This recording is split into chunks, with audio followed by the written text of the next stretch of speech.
ಜನಪ್ರತಿನಿಧಿಗಳ ವಿಶೇಷ ಕೋರ್ಟ್ನಲ್ಲಿ ವಿಚಾರಣೆ ಒಂದ್ ಕಡೆ ಆರಂಭ ಆಗಿದೆ. ಕೆಲವೇ ಕ್ಷಣಗಳಲ್ಲಿ ಸಿಎಂ ವಿರುದ್ಧದ ಎಫ್ಐಆರ್ ಭವಿಷ್ಯ ನಿರ್ಧಾರ ಆಗ್ಲಿಕ್ಕಿದೆ. ಇನ್ನೇನು ಕೆಲವೇ ಕ್ಷಣಗಳು ಬಾಕಿ ಇರುವಂತದ್ದು. ಏನಾಗುತ್ತೆ ಏನಾಗಬಹುದು ಅನ್ನುವಂತಹ ನಿಟ್ಟಿನಲ್ಲಿ ಸಿಎಂ ಒಂದ್ ಕಡೆ ಕಾದು ಕುಳಿತಿರುವಂತದ್ದು. ರಾಜ್ಯದ ಪ್ರತಿಯೊಬ್ಬ ನಾಯಕರು ಕೂಡ ಕಾದು ಕುಳಿತಿದ್ದಾರೆ. ಕಾಂಗ್ರೆಸ್ನಲ್ಲಿ ಒಂದ್ ಕಡೆ ಭಯ ಕೂಡ ಶುರುವಾಗ್ಬಿಟ್ಟಿರುವಂತದ್ದು. ಕೆಲವೇ ಕ್ಷಣಗಳು ಬಾಕಿ ಉಳಿದಿದೆ. ಸಿಎಂ ವಿರುದ್ಧದ ಎಫ್ಐಆರ್ ಭವಿಷ್ಯ ನಿರ್ಧಾರ ಆಗ್ಲಿಕ್ಕಿದೆ. ಜನಪ್ರತಿನಿಧಿಗಳ ವಿಶೇಷ ಕೋರ್ಟ್ನಿಂದ ಆದೇಶ ಬರ್ಲಿಕ್ಕಿದೆ. ಹೈಕೋರ್ಟ್ ಆದೇಶದ ಪ್ರತಿಯನ್ನ ಒಂದ್ ಕಡೆ ವಕೀಲರು ತೆಗೆದುಕೊಂಡು ಬಂದಿದ್ದಾರೆ. ವಿಚಾರಣೆ ಆರಂಭ ಆದ ಕೂಡಲೇ ದೃಢೀಕೃತ ಪತ್ರವನ್ನ ಏನು ಪ್ರತಿ ಇರುತ್ತೆ ಅದನ್ನ ಸಲ್ಲಿಕೆ ಮಾಡಲಿಕ್ಕೆ ಸಾಧ್ಯತೆಗಳು ಕೂಡ ಇರುವಂತದ್ದು. ಕೋರ್ಟ್ ಹಾಲ್ನಲ್ಲಿ ಇರುವಂತಹ ದೂರುದಾರ ಸ್ನೇಹಮಯಿ ಕೃಷ್ಣ ಅವರು ಕೂಡ ಈಗಾಗಲೇ ಹಾಜರಾಗಿದ್ದಾರೆ. ಹಿರಿಯ ವಕೀಲೆ ಲಕ್ಷ್ಮೀ ಅಯ್ಯಂಗಾರ್ ಸಹ ಹಾಜರಾಗಿದ್ದಾರೆ. ಏನಾಗುತ್ತೆ ಅನ್ನೋದನ್ನು ಕೆಲವೇ ಕ್ಷಣಗಳಲ್ಲಿ ಕೂಡ ಗೊತ್ತಾಗ್ಲಿಕ್ಕಿದೆ. ಸಿದ್ದರಾಮಯ್ಯ ವಿರುದ್ಧ ದಾಖಲಾಗುತ್ತಾ ದೂರು ಅನ್ನೋದು ಒಂದ್ ಕಡೆ ಪ್ರಶ್ನೆ. ಒಂದ್ ಕಡೆ ಬಿಜೆಪಿ ಪ್ರತಿಭಟನೆಯನ್ನ ನಡೆಸ್ತಾ ಇರುವಂತದ್ದು. ಸಿಎಂ ಸಿದ್ದರಾಮಯ್ಯನವರು ನೈತಿಕ ಹೊಣೆ ಹೊತ್ತು ಅವರೇ ಈ ಒಂದು ಕೇಸ್ನಿಂದ ರಾಜೀನಾಮೆಯನ್ನ ಕೊಡಬೇಕು ಅನ್ನುವಂತಹ ಮಾತುಗಳನ್ನ ಆಡ್ತಾ ಇದ್ದಾರೆ. ಪ್ರತಿಭಟನೆಯನ್ನ ಕೂಡ ನಡೆಸ್ತಾ ಇದ್ದಾರೆ.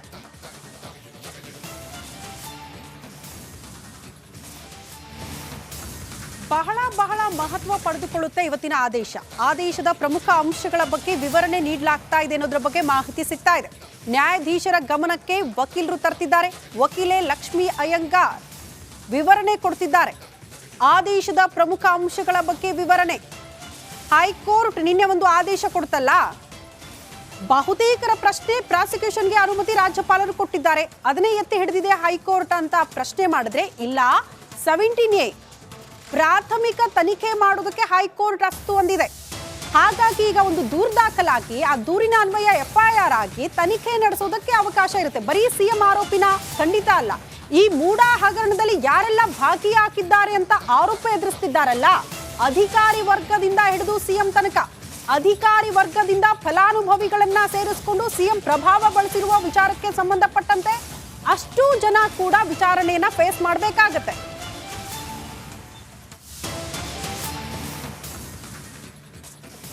ಕೃಷಿ ಭೂಮಿಯ ಭೂ ಪರಿವರ್ತನೆ ವಿಚಾರಕ್ಕೆ ಸಂಬಂಧಪಟ್ಟಂತೆ ಇದರ ತನಿಖೆ ಅಗತ್ಯ ಅಂತ ಹೇಳಿ ಹೈಕೋರ್ಟ್ ಕೂಡ ಹೇಳ್ಬಿಟ್ಟಿದೆ. ಈಗ ಕೃಷಿ ಭೂಮಿಯ ಭೂ ಪರಿವರ್ತನೆ ವಿಚಾರಕ್ಕೆ ಸಂಬಂಧಪಟ್ಟಂತೆ ಹೈಕೋರ್ಟ್ ಕೂಡ ಹೇಳಿಕೆಯನ್ನ ಕೂಡ ಕೊಟ್ಟಿದೆ. ವಿಚಾರಣೆ ಮಾಡಬೇಕು, ಅದರ ಅಗತ್ಯತೆಯೂ ಕೂಡ ಬಹಳ ಮುಖ್ಯವಾಗಿದೆ ಅನ್ನುವಂತಹ ವಿಚಾರವನ್ನ ಇಲ್ಲಿ ಪ್ರಸ್ತಾಪನೆ ಮಾಡಲಾಗಿರುವಂತದ್ದು. ಇದರ ತನಿಖೆ ಅಗತ್ಯ ಅಂತ ಕೂಡ ಹೈಕೋರ್ಟ್ ಹೇಳಿದೆ. ಅದರ ತನಿಖೆ ಮಾಡಲೇಬೇಕು ಅನ್ನುವಂತಹ ವಿಚಾರವನ್ನ ಕೂಡ ಇಲ್ಲಿ ಪ್ರಸ್ತಾಪವನ್ನ ಮಾಡಲಾಗಿರುವಂತದ್ದು. ಸಿಎಂ ಇಂದ ಹಿಡಿದು ಈ ಒಂದು ತನಿಖೆಯಲ್ಲಿ ಯಾರೆಲ್ಲ ಭಾಗಿಯಾಗಿದ್ದಾರೋ ಅವರೆಲ್ಲರ ವಿಚಾರಣೆ ಕೂಡ ಆಗಬೇಕು ಅನ್ನುವಂತಹ ವಿಚಾರವನ್ನ ಇಲ್ಲಿ ಹೈಕೋರ್ಟ್ ಪ್ರಸ್ತಾವನೆ ಮಾಡ್ತಾ ಇರುವಂತದ್ದು. ಒಂದ್ ಕಡೆ ಸ್ನೇಹಮಯಿ ಕೂಡ ಇದ್ದಾರೆ. ಸಿಎಂ ವಿರುದ್ಧದ ಒಂದ್ ಕಡೆ ಎಫ್ಐಆರ್ ಭವಿಷ್ಯ ಇನ್ನೇನು ನಿರ್ಧಾರ ಆಗ್ಲಿಕ್ಕೆ ಕೆಲವೇ ಕ್ಷಣಗಳು ಕೂಡ ಬಾಕಿ ಇರುವಂತದ್ದು. ಪ್ರಾಸಿಕ್ಯೂಷನ್ ಒಂದ್ ಕಡೆ ಎತ್ತಿ ಹಿಡಿದಿದೆ. ಏನಾಗಬಹುದು ಅನ್ನುವಂತಹ ನಿರೀಕ್ಷೆಯಲ್ಲೂ ಕೂಡ ರಾಜ್ಯದ ಪ್ರತಿ ಜನರು ಕೂಡ ಕಾತುರದಿಂದ ಕಾಯ್ತಾ ಇದ್ದಾರೆ. ಇದರ ತನಿಖೆ ಅಗತ್ಯತೆಯಾಗಿ ಇದೆ. ಕೃಷಿ ಭೂಮಿಯ ಭೂ ಪರಿವರ್ತನೆ ಏನಿದೆ ಅದು ವಿಚಾರಣೆ ಆಗಬೇಕು, ಪ್ರತಿಯೊಬ್ಬರನ್ನೂ ಕೂಡ ವಿಚಾರಣೆಗೆ ಒಳಪಡಿಸಬೇಕು ಅನ್ನುವಂತಹ ನಿಟ್ಟಿನಲ್ಲಿ ಹೈಕೋರ್ಟ್ ಕೂಡ ಹೇಳ್ತಾ ಇರುವಂತದ್ದು. ವಕೀಲೆ ಲಕ್ಷ್ಮೀ ಅಯ್ಯಂಗಾರ್ ಅವರಿಂದ ಒಂದ್ ಕಡೆ ಸಲ್ಲಿಕೆ ಕೂಡ ಆಗಿರುವಂತದ್ದು. ಆದೇಶದಲ್ಲಿ ಇರುವಂತಹ ಪ್ರಮುಖ ಅಂಶಗಳ ಬಗ್ಗೆ ಇಲ್ಲಿ ವಿವರಣೆಯನ್ನ ಕೂಡ ಕೊಡ್ಲಾಗ್ತಾ ಇರುವಂತದ್ದು.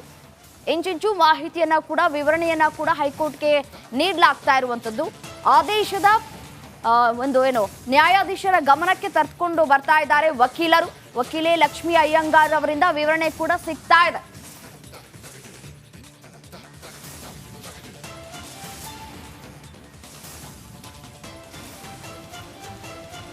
ಈ ಬಗ್ಗೆ ಮತ್ತಷ್ಟು ಡೀಟೇಲ್ಸ್ ಅನ್ನ ಕೊಡ್ತಾ ಹೋಗ್ತಾರೆ ನಮ್ಮ ಪ್ರತಿನಿಧಿ ಸುನಿಲ್. ನೇರ ಸಂಪರ್ಕದಲ್ಲಿ ಜಾಯಿನ್ ಆಗ್ತಿದ್ದಾರೆ. ಸುನಿಲ್, ಏನ್ ನಿರೀಕ್ಷೆ ಮಾಡಬಹುದು? ಬಹಳ ಮಹತ್ವ ಪಡೆದುಕೊಳ್ಳುತ್ತೆ ಇವತ್ತು ಜನಪ್ರತಿನಿಧಿಗಳ ವಿಶೇಷ ನ್ಯಾಯಾಲಯದಿಂದ ಬರುವಂತಹ ಆದೇಶ.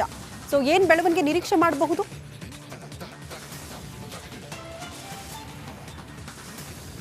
ಎಸ್ ಶ್ರುತಿ, ಸಿಎಂ ಸಿದ್ದರಾಮಯ್ಯ ವಿರುದ್ಧದ ಆರೋಪಗಳಿಗೆ ಸಂಬಂಧಪಟ್ಟಂತೆ ನಿನ್ನೆಯಷ್ಟೇ ಹೈಕೋರ್ಟ್ನಲ್ಲಿ ಆದೇಶ ಹೊರಬಿದ್ದಿತ್ತು. ರಾಜ್ಯಪಾಲರು ನೀಡಿದಿರುವಂತಹ ಆದೇಶ ಸರಿಯಾಗಿದೆ ಅನ್ನುವಂಥದ್ದನ್ನು ಹೈಕೋರ್ಟ್ ಕೂಡ ಎತ್ತಿ ಹಿಡಿದಿತ್ತು. ಇದರ ಬೆನ್ನಲ್ಲೇ ಇದಕ್ಕೂ ಮೊದಲೇ ದೂರುದಾರರು ಜನಪ್ರತಿನಿಧಿಗಳ ವಿಶೇಷ ನ್ಯಾಯಾಲಯಕ್ಕೂ ಕೂಡ ಒಂದು ಅರ್ಜಿಯನ್ನು ಹಾಕಿದ್ರು. ಅದರಲ್ಲಿ ಸಿದ್ದರಾಮಯ್ಯ ವಿರುದ್ಧ ದೂರನ್ನು ದಾಖಲಿಸಿಕೊಂಡು ತನಿಖೆಯನ್ನು ನಡೆಸೋದಕ್ಕೆ ಸಂಬಂಧಪಟ್ಟಂತೆ ಅರ್ಜಿಯನ್ನು ಸಲ್ಲಿಸಲಾಗಿತ್ತು. ಈ ವಿಚಾರಕ್ಕೆ ಸಂಬಂಧಪಟ್ಟಂತೆ ಇವತ್ತು ಜನಪ್ರತಿನಿಧಿಗಳ ವಿಶೇಷ ನ್ಯಾಯಾಲಯದಲ್ಲಿ ವಿಚಾರಣೆ ನಡೆಯುವಂಥದ್ದು.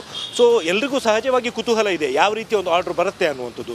ಈಗ ಸದ್ಯಕ್ಕಿರುವಂಥ ಒಂದು ಮಾಹಿತಿ ಪ್ರಕಾರ ಸದ್ಯದ ಬೆಳವಣಿಗೆಗಳನ್ನು ಗಮನಿಸಿದರೆ ಬಹುಶಃ ಜನಪ್ರತಿನಿಧಿಗಳ ವಿಶೇಷ ನ್ಯಾಯಾಲಯದಿಂದ FIRನ ದಾಖಲು ಮಾಡೋದಕ್ಕೆ ಸೂಚನೆಯನ್ನು ನೀಡುವಂಥ ಸಾಧ್ಯತೆ ಇದೆ. ಒಂದು ವೇಳೆ ಹಾಗೆ ಆದಲ್ಲಿ ಲೋಕಾಯುಕ್ತ ಅಥವಾ ಯಾವುದಾದ್ರೂ ಒಂದು ಸ್ವತಂತ್ರ ತನಿಖಾ ಸಂಸ್ಥೆಗೆ ಆದೇಶವನ್ನು ನೀಡುವಂಥ ಸಾಧ್ಯತೆ ಇರುವಂಥದ್ದು. ಇಲ್ಲಿ ಜನಪ್ರತಿನಿಧಿಗಳು ಆಗಿರೋದ್ರಿಂದಾಗಿ ಬಹುತೇಕ ಲೋಕಾಯುಕ್ತಕ್ಕೆ ಈ ಒಂದು ಸೂಚನೆಯನ್ನು ನೀಡುವಂಥ ಸಾಧ್ಯತೆ ಇದೆ ಎಂದು ಹೇಳಲಾಗ್ತಿದೆ. ಮತ್ತು ಮೈಸೂರು ವಿಭಾಗದಲ್ಲಿ ಅಂದರೆ ಲೋಕಾಯುಕ್ತದಲ್ಲೂ ಕೂಡ ಬೇರೆ ಬೇರೆ ಜಿಲ್ಲೆಯಲ್ಲೂ ವಿಭಾಗದಲ್ಲೂ ಕೂಡ ಲೋಕಾಯುಕ್ತ ಮೈಸೂರಿನಲ್ಲೇ ಈ ಕೃತ್ಯ ನಡೆದಿರೋದ್ರಿಂದಾಗಿ ಮೈಸೂರು ಲೋಕಾಯುಕ್ತ ವಿಭಾಗಕ್ಕೆ FIRನ ದಾಖಲು ಮಾಡುವಂತೆ ಒಂದು ಸೂಚನೆಯನ್ನು ನೀಡುವಂಥ ಸಾಧ್ಯತೆ ಸದ್ಯಕ್ಕೆ ಕಂಡು ಬರ್ತಾ ಇರುವಂಥದ್ದು.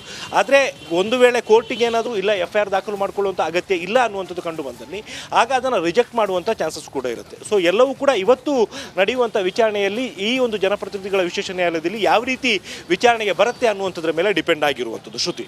ಓಕೆ ಸುನಿಲ್, ಬಹುತೇಕರಿಗೆ ಒಂದಷ್ಟು ಗೊಂದಲ ಇರೋದು, ಸಪೋಸ್ ಇವತ್ತು ಜನಪ್ರತಿನಿಧಿಗಳ ವಿಶೇಷ ನ್ಯಾಯಾಲಯದಲ್ಲಿ ನೀವೇ ಹೇಳಿದಂಗೆ ಈಗಿನ ಬೆಳವಣಿಗೆ ನೋಡಿದ್ರೆ FIR ದಾಖಲಿಸಿಕೊಳ್ಳೋದಕ್ಕೆ ಅನುಮತಿ ಸಿಕ್ಕಾದಲ್ಲಿ ಸಿಎಂಗೆ ಇದು ಯಾವ ರೀತಿ ಸಂಕಷ್ಟ ತಂದೊಡ್ಡಬಹುದು ಅಂತ. ಓಕೆ ಸುನಿಲ್, ವಾಪಸ್ ಬರ್ತೀನಿ. ಮತ್ತೊಂದು ಅಪ್ಡೇಟ್ ಲಭ್ಯವಾಗ್ತಾ ಇದೆ ಇದೇ ಬೆಳವಣಿಗೆಗೆ ಸಂಬಂಧಪಟ್ಟಂತೆ. ಜನಪ್ರತಿನಿಧಿಗಳ ವಿಶೇಷ ಕೋರ್ಟ್ನತ್ತ ಎಲ್ಲರ ಚಿತ್ತ. ಕೇಂದ್ರ ಸರ್ಕಾರ ಯಾಕೆ ಜಾರಿ ಮಾಡಿದೆ 17A ಮತ್ತೊಮ್ಮೆ ಇಲ್ಲಿ ಪ್ರಸ್ತಾಪ ಆಗ್ತಾ ಇದೆ. ಅದನ್ನ ಉಲ್ಲೇಖ ಮಾಡ್ತಿದ್ದಾರೆ ಲಕ್ಷ್ಮೀ ಅಯ್ಯಂಗಾರ್ ಅವರು. ಕೋರ್ಟ್ನಲ್ಲಿ ಉಲ್ಲೇಖ ಮಾಡಿದ್ದಾರೆ ವಕೀಲೆ ಲಕ್ಷ್ಮೀ ಅಯ್ಯಂಗಾರ್. 17A ಜಾರಿಗೆ ತಂದಿದ್ದರ ಬಗ್ಗೆ ಉಲ್ಲೇಖ ಆಗ್ತಾ ಇದೆ. ಕೇಂದ್ರ ಸರ್ಕಾರ ಯಾಕೆ ಜಾರಿ ಮಾಡಿದೆ ಅನ್ನೋದನ್ನ ಅವರು ಉಲ್ಲೇಖ ಮಾಡ್ತಿದ್ದಾರೆ. 17A ಅಂತ ಆದ್ರೆ ಇಲ್ಲಿ ಪ್ರಾಸಿಕ್ಯೂಷನ್ಗೆ ಅನುಮತಿ ಅನ್ನುವಂತಹ ವಿಚಾರ ಬರಲ್ಲ. ಬದಲಾಗಿ ಒಂದು ಪ್ರಾಥಮಿಕ ತನಿಖೆ ನಡೆಸೋದಕ್ಕೆ ಅವಕಾಶ ಇರುತ್ತೆ. ನಿನ್ನೆ ಹೈಕೋರ್ಟ್ ಕೂಡ ಇದೇ ವಿಚಾರವನ್ನ ಪ್ರಸ್ತಾಪ ಮಾಡಿರೋದು. 17A ಅಡಿಯಲ್ಲಿ ಪ್ರಾಥಮಿಕ ತನಿಖೆ ಮಾಡಿ ಒಂದು ವರದಿಯನ್ನ ತರಿಸ್ಕೊಳ್ಳಿ ಅಂತ. ಹಾಗಾಗಿ ಲಕ್ಷ್ಮೀ ಅಯ್ಯಂಗಾರ್ ದೂರುದಾರ ಸ್ನೇಹಮಯಿ ಕೃಷ್ಣ ಅವರ ಪರ ವಕೀಲರು ಇವರು ವಾದ ಮಾಡ್ತಿದ್ದಾರೆ. ಹಲವು ವಿಚಾರಗಳನ್ನ ಪ್ರಸ್ತಾಪ ಮಾಡ್ತಿದ್ದಾರೆ.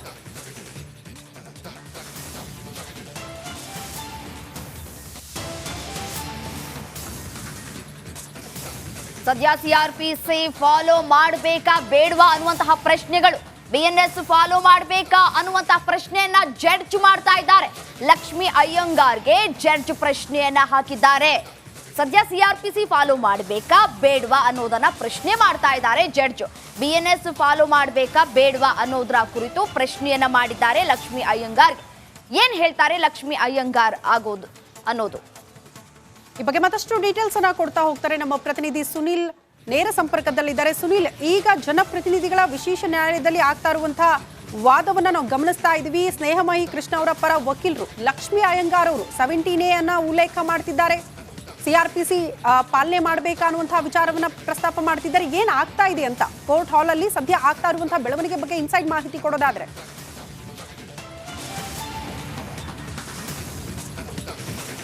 ಎಸ್ ಶ್ರುತಿ, ಸ್ನೇಹಮಯಿ ಕೃಷ್ಣ ಅವರು ಸಲಹಾ ದೂರಿಗೆ ಸಂಬಂಧಪಟ್ಟಂತೆ ಇವತ್ತು ವಿಚಾರಣೆ ನಡೀತಿತ್ತು. ಹೈಕೋರ್ಟ್ ಬೇರೆ ಕೋರ್ಟ್ನಲ್ಲಿ ಈ ನಿನ್ನೆ ಹೈಕೋರ್ಟ್ ಗವರ್ನರ್ ಅವರ ಆದೇಶ ಸರಿಯಾಗಿದೆ ಅನ್ನುವಂಥದ್ದನ್ನ ಆದೇಶ ಮಾಡಿದ ಬಳಿಕ ಇದೀಗ ಆ ಒಂದು ಮಧ್ಯಂತರ ತಡೆಗೂ ಕೂಡ ತೆರವನ್ನ ನೀಡಿತ್ತು. ಇದ್ರ ಜೊತೆಗೆ ಜನಪ್ರತಿನಿಧಿಗಳ ವಿಶೇಷ ನ್ಯಾಯಾಲಯದಲ್ಲಿ ಇವತ್ತು ಈಗ ಸ್ನೇಹಮಯಿ ಕೃಷ್ಣ ಅವರು ನೀಡಿರುವಂತಹ ದೂರಿಗೆ ಸಂಬಂಧಪಟ್ಟಂತೆ ವಿಚಾರಣೆ ಆರಂಭ ಆಗಿದ್ದು, ಇಲ್ಲಿ ಈಗ ಪ್ರಕರಣವನ್ನ ದಾಖಲು ಮಾಡಿಕೊಳ್ಳೋದಕ್ಕೆ ಸಂಬಂಧಪಟ್ಟಂತೆ ಏನೆಲ್ಲ ಅವಕಾಶಗಳಿದೆ ಮತ್ತು ಪ್ರಕರಣವನ್ನ ದಾಖಲು ಮಾಡಿಕೊಳ್ಳುವಂತ ಅಗತ್ಯ ಇದೆಯಾ, ಅದಕ್ಕೆ ಬೇಕಾದಂತಹ ಮೆರಿಟ್ಸ್ಗಳು ಇದಾವ ಅನ್ನುವಂಥದಕ್ಕೆ ಸಂಬಂಧಪಟ್ಟಂತೆ ಈಗ ವಿಚಾರಣೆ ನಡೀತಾ ಇರುವಂತದ್ದು. ಇಲ್ಲಿ BNS ಅಡಿಯಲ್ಲಿ ಪ್ರಕರಣವನ್ನು ದಾಖಲು ಮಾಡ್ಕೋಬೇಕಾ ಅಥವಾ CRPC ಅಡಿಯಲ್ಲೇ ಪ್ರಕರಣವನ್ನು ದಾಖಲು ಮಾಡ್ಕೋಬೇಕಾ ಅನ್ನುವಂಥದಕ್ಕೆ ಸಂಬಂಧಪಟ್ಟಂತೆ ಕೂಡ ಒಂದಷ್ಟು ವಾದ ಮತ್ತು ಪ್ರತಿವಾದಗಳು ನಡೀತಾ ಇದ್ದಾವೆ. ಸ್ನೇಹಮಯಿ ಕೃಷ್ಣ ಅವರ ಪರವಾಗಿ ವಕೀಲೆಯಾಗಿರುವಂತಹ ಲಕ್ಷ್ಮೀ ಅಯ್ಯಂಗಾರ್ ಅವರು ವಾದವನ್ನ ಮಂಡಿಸ್ತಾ ಇರುವಂತದ್ದು. ಸೊ ಸದ್ಯಕ್ಕೆ ಈ ಬೆಳವಣಿಗೆಗಳಲ್ಲಿ ಪ್ರಕರಣವನ್ನ ಯಾವುದೇ ಒಂದು ಕೇಸ್ನಲ್ಲಾದ್ರೂ ಕೂಡ ಅಂದ್ರೆ ಈವನ್ ನಾರ್ಮಲ್ ಕೇಸ್ನಲ್ಲಿ ಆದ್ರೂ ಕೂಡ ಅಷ್ಟೇ ಕೆಲವೊಂದು ಪ್ರಕರಣಗಳು ಪೊಲೀಸರು ತಮ್ಮ ಠಾಣೆಯಲ್ಲೇ ಪ್ರಕರಣವನ್ನು ದಾಖಲು ಮಾಡ್ಕೋತಾರೆ. ಆದರೆ ಇನ್ನೂ ಕೆಲವೊಂದು ಪ್ರಕರಣಗಳು ಕೋರ್ಟ್ನ ಅನುಮತಿಯನ್ನು ಪಡ್ಕೊಂಡು ಆ ಒಂದು ಪ್ರಕರಣವನ್ನು ದಾಖಲು ಮಾಡಿಕೊಳ್ಳುವಂಥ ಒಂದು ಪ್ರಕ್ರಿಯೆ ಕೂಡ ಇರುತ್ತೆ. ಸೊ ಇವತ್ತು ಕೂಡ ಅಷ್ಟೇ ಇಲ್ಲಿ ಭ್ರಷ್ಟಾಚಾರದ ಆರೋಪಗಳು ಕೂಡ ಜೊತೆಗೆ ಅಧಿಕಾರವನ್ನು ದುರ್ಬಳಕೆ ಮಾಡಿದ್ದಾರೆ ಅನ್ನುವಂಥ ಒಂದು ಆರೋಪಗಳು ಕೂಡ ಇರೋದ್ರಿಂದಾಗಿ ಈಗ ಅದಕ್ಕೆ ಸಂಬಂಧಪಟ್ಟಂತೆ ನಡೆಯುವಂಥ ವಿಚಾರಣೆಯ ಬಳಿಕ ನ್ಯಾಯಾಲಯಕ್ಕೆ ಯಾವ ರೀತಿ ಈ ಒಂದು ಪ್ರಕರಣದ ಇಂಪಾರ್ಟೆನ್ಸ್ ಓಕೆ ಸುನಿಲ್, ಹಾಗೆ ಸಂಪರ್ಕದಲ್ಲಿರಿ, ಮತ್ತಷ್ಟು ಅಪ್ಡೇಟ್ಸ್ ಬರ್ತಾ ಇದೆ, ನೋಡ್ತಾ ಹೋಗೋಣ. 17A ಅಡಿ BNS 218 ಅಡಿಯಲ್ಲಿ ಓದ್ಕೊಳ್ಬೇಕಾ? ಹೈಕೋರ್ಟ್ ಆದೇಶದಲ್ಲಿ ಈ ಬಗ್ಗೆ ಉಲ್ಲೇಖವನ್ನ ಕೂಡ ಮಾಡಲಾಗ್ತಾ ಇದೆ. ವಕೀಲೆ ಲಕ್ಷ್ಮಿ ಅಯ್ಯಂಗಾರ್ರಿಂದ ಉತ್ತರವನ್ನ ಕೂಡ ನೀಡಲಾಗ್ತಾ ಇರುವಂತದ್ದು. 17A ಅಡಿ BNS 218 ಅಡಿಯಲ್ಲಿ ಓದಿಕೊಳ್ಳತಕ್ಕದ್ದು. ಜಡ್ಜ್ ಕೇಳಿರುವಂತಹ ಪ್ರಶ್ನೆಗೆ ಲಕ್ಷ್ಮಿ ಅಯ್ಯಂಗಾರ್ ಅವರ ಉತ್ತರ ಇದಾಗಿದೆ.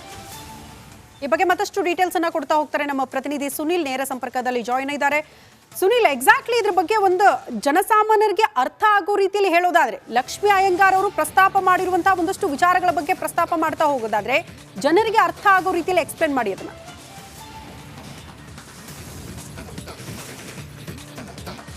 ಅಡಿಯಲ್ಲಿ ಪ್ರಕರಣವನ್ನ ದಾಖಲು ಮಾಡ್ಕೋಬೇಕು ಅನ್ನುವಂಥದ್ದಾಗಿದ್ರೆ ಸೊ ಅದಕ್ಕೆ ಸಂಬಂಧಪಟ್ಟಂತೆ ಅನುಮತಿ ನೀಡುವಂತ ಪ್ರಕ್ರಿಯೆಗಳು. ಈಗ ಸಾಮಾನ್ಯವಾಗಿ ಯಾವುದೇ ಒಬ್ಬ ಸರ್ಕಾರಿ ಅಧಿಕಾರಿ ವಿರುದ್ಧ ಪ್ರಕರಣವನ್ನ ದಾಖಲು ಮಾಡ್ಕೋಬೇಕು ಅಂದ್ರೆ ಅದಕ್ಕೆ ಪ್ರಾಸಿಕ್ಯೂಷನ್ ಅನುಮತಿಯನ್ನ ಪಡ್ಕೊಳ್ಳೇಬೇಕು ಅನ್ನುವಂಥ ಒಂದು ನಿಯಮ ಇದೆ. ಈಗ ಯಾವುದೇ ಸರ್ಕಾರಿ ಅಧಿಕಾರಿ ಇರ್ಬೋದು, ಈಗ DYSP ಇರ್ಬೋದು ಅಥವಾ SP ದರ್ಜೆ ಅಧಿಕಾರಿ ಇರ್ಬೋದು ಅಥವಾ IAS ಅಧಿಕಾರಿ ಇರ್ಬೋದು, ಅವರ ವಿರುದ್ಧ ಪ್ರಕರಣವನ್ನ ದಾಖಲು ಮಾಡ್ಕೋಬೇಕಂದ್ರೆ ಅವರಿಗಿಂತ ಮೇಲ್ಪಟ್ಟಿರುವಂತ ಹಿರಿಯ ಅಧಿಕಾರಿಗಳು ಪ್ರತಿಯೊಂದರಲ್ಲೂ ಕೂಡ ಕಾಂಪಿಟೆಂಟ್ ಅಥಾರಿಟಿ ಅನ್ನುವಂಥದ್ದು ಇರುತ್ತೆ, ಅವರ ಕಡೆಯಿಂದ ಅನುಮತಿಯನ್ನ ಪಡ್ಕೊಂಡು ಮಾಡ್ಬೇಕಾಗುತ್ತೆ. ಸೊ ಇಲ್ಲಿ ಈಗ ಪ್ರಶ್ನೆ ಇರುವಂತದ್ದು CM ವಿರುದ್ಧ ಈ ಒಂದು 17A ಅಡಿಯಲ್ಲಿ ಪ್ರಕರಣವನ್ನ ದಾಖಲು ಮಾಡ್ಕೋಬೇಕು ಅಂದ್ರೆ ಅದಕ್ಕೆ ಗವರ್ನರ್ ಕಡೆಯಿಂದ ಅನುಮತಿಯನ್ನ ಪಡ್ಕೋಬೇಕಾ ಬೇಡವಾ ಅನ್ನುವಂಥ ಒಂದು ವಿಚಾರಗಳು ಕೂಡ ಇರುವಂತದ್ದು.